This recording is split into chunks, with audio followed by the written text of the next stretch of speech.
You cannot date until you get married. Yeah, that was the only dating advice that I got from my very strict immigrant Nigerian parents when at 16 I asked them if I could date like all my other American friends. And all I got back was, Yvonne, you cannot date until you get married. What does that even mean, guys? Guys, how can I get married if I never date? And more importantly, how can I have sex if I never date? But what my father managed to do in that very short sentence, other than utterly confuse me, is instill the fear of God and his belt in my life. So I decided, you know what? When I turn 18, I'm going to be an adult, okay? I'm going to be an adult, and I can make adult decisions, and I don't need permission to date because I'm going to be 18. Also, when I turn 18, I'm going to get married. I'm going to have sex. Yep, that's what I'm going to do. I'm going to have sex when I turn 18. And I had it all planned out, y'all. I was going to have rose petals. I was going to have candles, a waterbed if I was lucky, and Maxwell's This Woman's Work was going to be playing in the background. Yes, because Love and Basketball is my favorite movie. But when I got to high school, all the girls kind of crushed my dreams because they were like, Yvonne, your expectations are way too high for your first time. You should be lucky if you get the back seat of some guy's car or the basement apartment in some dude's mama's house. What? Do you see my face? That was not the will of Jesus for my life. Like, that was not going to be what I told my daughter about my majestic first time. So I waited. I was like, I can wait. I waited it out. And sure, because I was never one to buckle under peer pressure. But year after year, I slowly realized that I was becoming the only member of the V Club. That's cool. That's cool because by senior year, I had even identified my accomplice. That's right. He was a black and Puerto Rican papi. Hola, mi gente es latino, pero tú sabes. And he was a freak, too. I was like, look at Jesus. He coming through. I was like, this wait is going to be worth it. And I told him the game plan. I was like, all right, check it. All right, I'm 17. Okay, I got a couple more months to my 18th birthday. It's going down. Candles. Waterbed.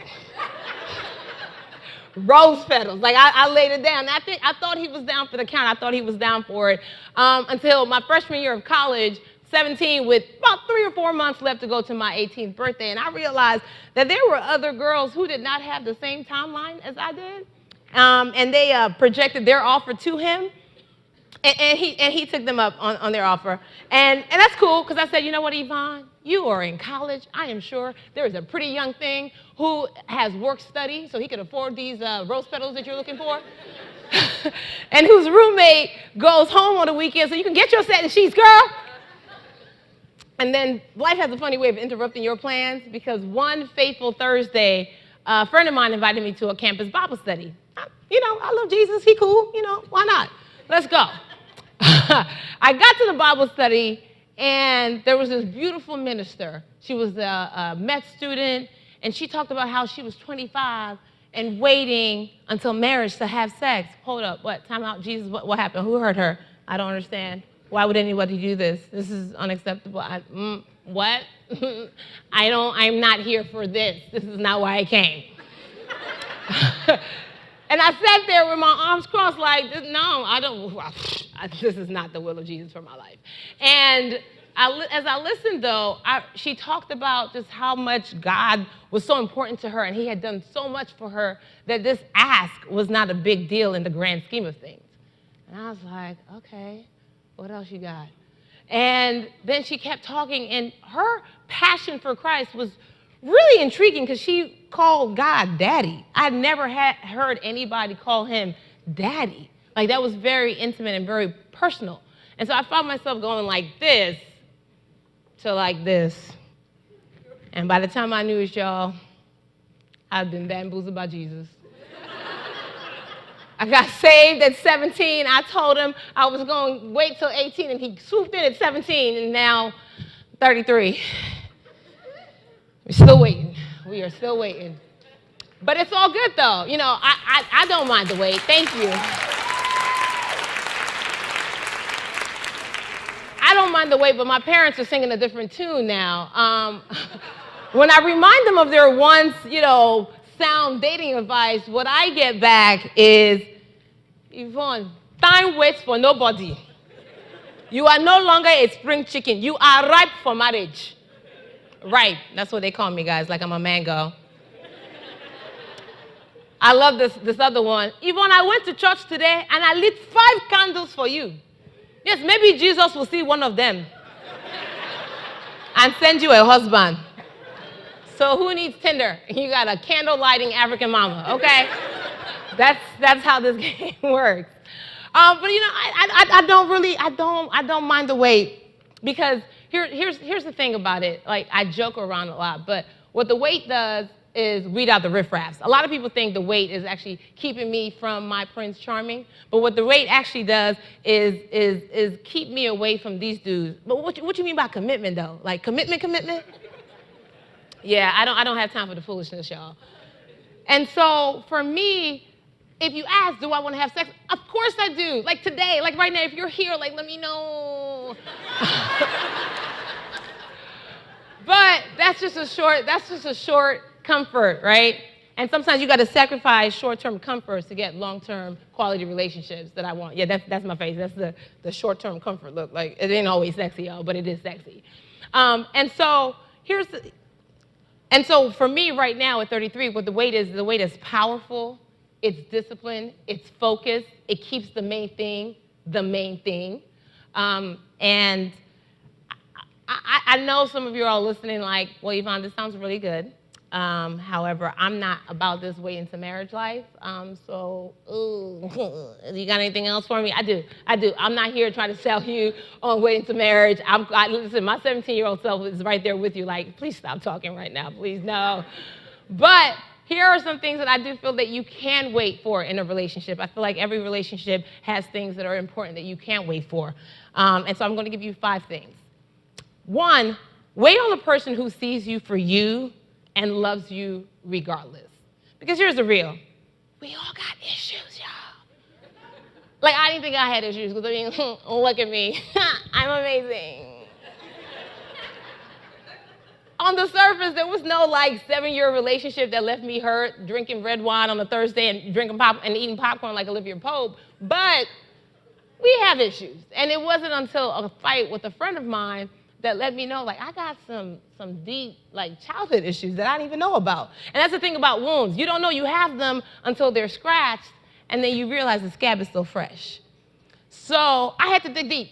And I had to unearth some ugly. But I believe that there is somebody that is willing to get ugly with you, down in the mud, and work on getting healed, his own healing or their own healing on your own journey to getting healed. So y'all can do it together. Don't judge somebody else's process, because you're in a process as well. Number 2, wait on the one who sees value in what you value. When you meet me, you know 3 things off the bat. I love to laugh. I love being Nigerian. My people, where you did? There it is. And I love Jesus. If you spend a little bit more time with me, you know I'm a giver. I'm a connector of people. I'm an encourager. You know, I went on a date one time with this guy who was like, you know, Yvonne, I just think that, you know, in every relationship, we need, you know, compromise. Okay, I can compromise on what movie we see in the movie theater, y'all. I can compromise on whether or not we eat Chinese or Indian today. But a core value, what are we talking about? And now I'm not talking about like, yo, this dude like Snicker bars and I like Babe Ruth. That's not it. Okay, I'm talking core values. And I looked at him and I said, well, you know, and of course, that was his sales pitch to get me to try and sleep with him. And I said, babe, you know, it's cool if you don't value the same thing I value. We're just not going to make it. See, I don't get mad if somebody doesn't like me for me. You're just not the one for me. Right.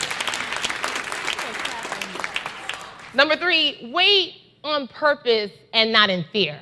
You know, we all know the divorce rate in America is 50%, and then you throw in the retention rate in colleges, and then black women, the incarceration rate of black men, and blah, blah, blah, blah, blah. It's all said in fear. It's all said to make you feel like, you ain't never gonna make it, boo. But I don't subscribe to that, because what is fear? And guys, you guys get it too. You guys get, these girls ain't loyal. Really? Are we not? I don't subscribe to fear, because what is fear? Fear is false evidence appearing real. That's all that is. It's not real. I believe in faith. Faith is the assurance of things hoped for and the evidence of things not seen. One deals in the negative, another one deals in the positive. I choose to look for the positive. And here's the thing. Jay-Z said, men lie, women lie, numbers don't. That's cool. You can have your numbers. I got a different set of numbers. 7.5 billion. That's how many people are on planet Earth. 7.5 billion. You mean to tell me that with 7.5 billion, there is one dude has to have my name on him, okay? I don't know where he at. I may not have even traveled to where he's from. Show of hands, has anybody ever here been to Wichita, Kansas? Exactly, my boo might be in Wichita, Kansas. You don't know? We're just dealing with one state. Has anyone been to every county in Pennsylvania or in Maryland no? So there's a whole wild world out there, and then we're not even factoring international. Who's been to New Zealand? Exactly. Go to New Zealand. Oh, your boo may be waiting for you in seat 32B, is what I'm trying to tell you. So tickets to Wichita, Kansas just went up. You're welcome. Number 4, wait on the one who makes you a priority. You know, we've all heard it said, you know, people make time for what's important to them. And I believe that. You know, earlier or late last year, I was in a relationship, or I was getting to know this guy. You know, he started off really good. They all do. Started off really good. I felt like we had a really good connection. And, you know, after a while, I realized that my communication was not getting reciprocated at the same rate that I desired. So I take a step back, because again, I don't have to beg anybody to like me, because I like me. So I just wanted to show you, this was our last text message, because this is what I do. You know, I use you as a reference on my TED Talk. January 4th, he says, can I call you later? I say, yeah, sure. January 22nd? We're going to wait 18 days? And then he says, it's not because of negligence, because you've surely been on my mind. Here's what I don't need. I don't need anybody thinking about me. I don't need anybody thinking about me without actions. Because here's what I think about. I think about cleaning my room. I do. Here's what I don't do. I don't clean my room. Here's who's not impressed with me thinking about them, my dirty floors, okay? So I'm happy that you thought about me, but without follow through, we're not gonna make it. And Maya Angelou says, when people show you who they are, believe them. So I appreciate your effort, but clearly I'm not a priority in your life, and that's cool, because I believe that there's somebody who will make me and keep me their priority and bring balance in your life. Furthermore, you waiting 18 days to get back to me, but your Instagram is popping. Like your Snapchat is lit, but the same phone you double tap it, you can't call me back. Cool. So let's not excuse unexcusable behavior. You are a priority, and you're worth somebody who will put you at the top of their list. Now, that's not to be mistaken for, you know, being ridiculous and like wanting somebody to capitalize somebody's time. You have to have balance and, you know, have a well-rounded life yourself. Number 5, wait on the man, on the one who meets your standards. Here's the thing about standards. They're yours. They're yours to set as high or as low. A lot of times when you hear single women, you hear this said about them. Maybe you're still single because your standards are way too high. I don't know who talks like that, but that's in my mind. That's, you know, or maybe you're still single because you're just so picky. So, like, standards are yours to set as high or as low, and sometimes people who can't meet your standards feel the need to diminish them. When I was in high school and told my friends that my first time I wanted rose petals and candles, and they told me that, you know, no one's going to meet that. Yeah, of course, no 15-year-old who's unemployed and emotionally underdeveloped is going to meet that. But I'm not looking to be with a 15-year-old. That's okay. So you have to know your own standards, and you have to set them for yourself. I play a character named Molly on HBO's Insecure. Thank you. And, you know, she's been accused of being, you know, bad and bougie. Been accused of being a little shallow because she said she didn't want to be with another character who didn't go to college. And she's a corporate attorney. Hey, listen, that's your prerogative. I just don't think that it's fair to tell someone that they can't have the preferences that they want. If they choose to have different preferences, that's okay too. That's the beauty of life. We have choices. So as long as you're ordering off a menu that you can also prepare with your own ingredients, knock yourself out, boo. But what I will say is I can't tell you how long you're going to have to wait for this majestic, perfect relationship, but I can tell you that the wait does not disappoint. Remember the minister that I met when she was 25? Well, at 34, she got married to that handsome young man, and he's 6'4", holds an MBA, works in corporate America. They have two lovely babies, and at 40, she's expecting her third. So the wait doesn't disappoint. So whoever you are that's in here that's holding on to hope, I say hope against all hope. And fight the good fight. Run the race and keep the faith. It is worth it. And it is sexy.